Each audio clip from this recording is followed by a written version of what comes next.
តើការសេរីក្រង់ទីម៉ាស៊ីនអ្នកបើកបរត្រូវធ្វើដូចម្តេចខ្លះតោះទៅអនុវត្តជាមួយខ្ញុំទាំងអស់គ្នា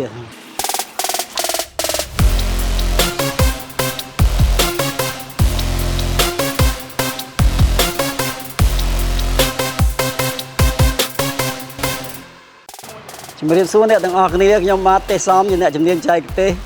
មានវីដេអូថ្មីមួយមកចែកម្លែកជូនបងប្អូនទាំងអស់គ្នាដែលកំពុងប្រើប្រាស់ត្រាក់ទ័រជាប្រចាំវីដេអូនេះនិយាយអំពី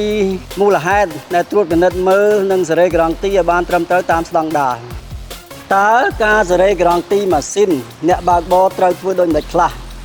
តោះទៅអនុវត្តជាមួយខ្ញុំទាំងអស់គ្នាដំបូងតកង់ត្រូវបញ្ឆេះត្រាក់ទ័រនិងមើលកុងទ័រដើរឬទេ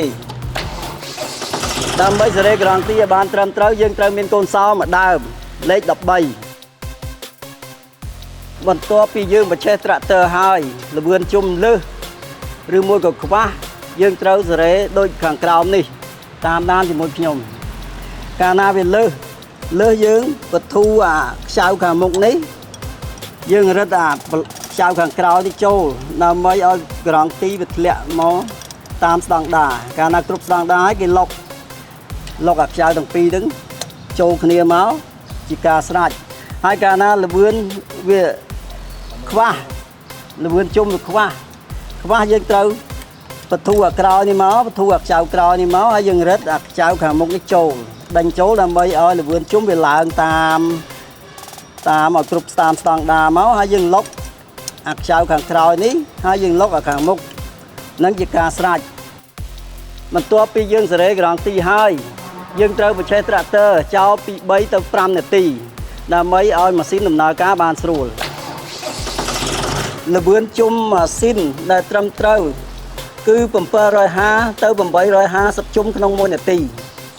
ល្បឿនជុំម៉ាស៊ីនដែលត្រឹមត្រូវ2400ជុំក្នុង1នាទីនៅពេលដែលយើងធ្វើការ